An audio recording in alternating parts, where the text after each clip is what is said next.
Let's welcome aboard right now John Smoltz. We'll get into the American Century Celebrity Golf Championships in beautiful Lake Tahoe. Good spot to be in. Talk a little baseball as well. Hey, John, Mark, and Kim with you. Thanks for a couple minutes this morning. My pleasure. John, it's interesting. We'll get into the golf here in a little bit, but let's start baseball. I get frustrated. Kim gets frustrated when we talk about analytics, right? You are an unbelievable big game pitcher, right? An absolute gamer. Pitched hurt, transition to the bullpen. Does it frustrate you covering the game the way you do now, looking at the way kind of the heartbeat of the game? Some teams have kind of taken that out of it when they're evaluating players. Well, the only thing that frustrates me is that when everyone or certain segments try to make absolutes out of everything, there's no such thing as sports. Now, analytically speaking, from a financial standpoint, if you want to throw that in there, to finding a way to, put together your roster to compete with the big boys, I think that's proven it works. Does it work long time? No, I don't think so. But it's a real tool to kind of, if you will, small market team can compete with a big market team. But when you talk about the players, it has definitely improved the players in some aspects. It has definitely made the players a little more robotic in certain aspects. So you take away the feel for the game, and that is what probably most of the guys, that played not too long ago would say that analytics does take away a little bit of the feel and the opportunity for a player to develop on his own time frame versus here's the answers to the test. Why aren't you doing this? My contention in the sport, when it first came in was, okay, if this helps injuries, if this is injury prevention, if this gives guys the opportunity to be successful, I'm all in. Like, why wouldn't you be? But the injury thing has not that's kind of gone the wrong way. So I think my answer would be the teams that do it well are the teams that have really good balance and understand the terminology to teach a player to get better. When I was pitching, the fortunate ability I had was to stink it up to get better. Right. I mean, I was given the ball 35 times. No one said a word other than this is the development process. Now you either got it or you don't. You're in or you're out. And to me, that's the one thing to look long-term to see what has it done to the players that could have been great that we never hear from because they didn't have it right away, or they went right to the pen and they ate up innings out of the pen, and they've not been able to develop their third, fourth, and fifth pitches. So what I would say is that starting pitching maybe has suffered a little bit because of analytics, just because the way and the platform to eat up all the innings on a year has now changed. You use multiple pitchers to eat up the quantity of innings that was probably utilized through four starters in the past. Hey, John, I'm Kim Jones. I work full-time at NFL Network, and I'm always happy to fill in here at the Fan, and it's nice to meet you over the radio. I just wonder, how would Bobby Cox have reacted if someone from an analytics department gave him a lineup? Well, it would have been typical Bobby Cox. Thanks for the info. I got this. And I think that's a big change, right? Because, the terminologies that you're hearing is here's your pathways for success. Here's your runway for success. Yeah. And I think Bobby would understand the human element. That's the one thing he understood about guys in the locker room. That's why we had such a good one. He understood how hard the game was and that you were going to struggle.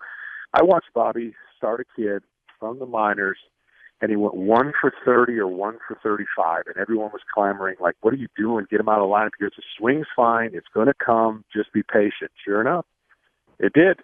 And players, understand that when you've got some confidence from the backing of your management, you play better. When you feel like you have to just get it right away, think about that pressure of a young kid who comes in and he gets 1 or 2 starts, and it's like, he goes to the pen. So this is an evolution change, a philosophical change that the players are adapting to. Remember, players are going to adapt to whatever system they're in, and that's the system currently that we're in. John, when the Yankees, they come off a victory last night in Seattle, but when you've seen what this Yankee team has been up until this point, from the outside looking in, why do you think this Yankee season has gone as sideways as it has? Well, it's gone sideways because offensively they've not hit some of the mistakes or some of the injuries that they've incurred, right? I mean, the Yankees are built to get to the postseason based on their offense and bullpen. Well, when both of those are a little bit of a hiccup right now, you're going to see the results that they are what they are. I still maintain they're going to hit. Those numbers on the back of the card shouldn't change that drastically, but there's a lot more pressure on them now to hit because they've had some injuries in their rotation. When they built this ball club, this was guaranteed, stay healthy, you're in the playoffs. And still, I'm not giving up on that mindset if they can get healthier in the rotation. But you're going to see them just beat the tar out of some teams. And that can run into a little streak here. And I would say good news, bad news is, bad news is they're, 9 games out, whatever, 9.5 out. I think the good news is they got the teams in front of them right after the All-Star break to make up that slack in the lead. So that's what I would be if I was a teammate. I'd be going, we got a golden opportunity out of the break. Let's get to the break in relatively decent fashion, and let's take care of business. Let's start beating the teams that are in front of us, and Boston's in front of you. And you got 3 series within. I know I'm doing the game, so it's made my job easier. I know out of the break, I got Boston, New York, Boston, New York, Boston, New York. That's right. And, John, that means you'll get to see Chapman. And Aroldis Chapman's been, I know when closers blow it, it's a disaster just by definition, but he's had 2 doozies.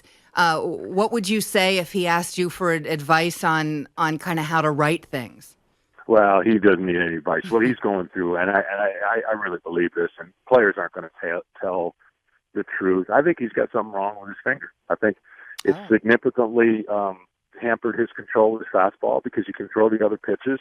When you see Chapman going to 3-2 breaking balls and 3-2 splits, for me, I think, okay, he's got a little bit of issue he's trying to pitch through. And you don't have the luxury as a closer to take time off or work things out if you've got a little issue because you got to be on the moment and Johnny on the spot. And so I think, and ultimately you'll look back and it'll be fine. It's a hiccup maybe at the wrong time, but the command is you're not going to just lose your command all of a sudden. That's the way I look at it. Without knowing anything firsthand, I feel like he's got something, nail issue on his finger that is affecting his four-seam fastball, which is affecting his command. And when that gets back comfortable, I think you'll see the dominant version you saw the first, months of the season. John, do you think Yankee fans will see the dominant version again of Garrett Cole, what he was with the Stros after the crackdown on 6 sticky substances in Major League Baseball, Spider-Tac, everything?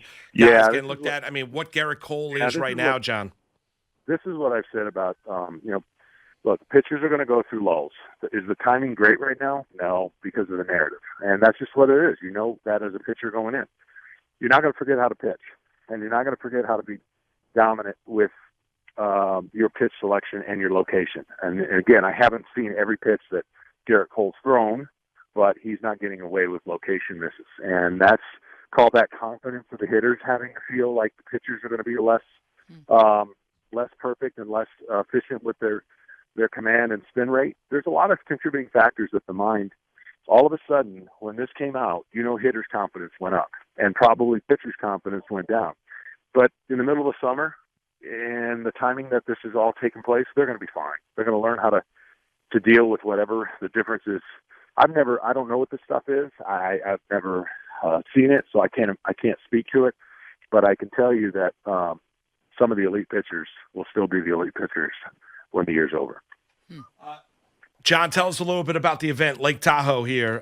We had your former teammate Tom Glavine on last week, who was talking a little smack, all right, and said maybe he could hang with you, John, a little bit, but did say that you, Smoltz, are the better golfer. What about the event that's taking place here through July 11th out at Lake Tahoe?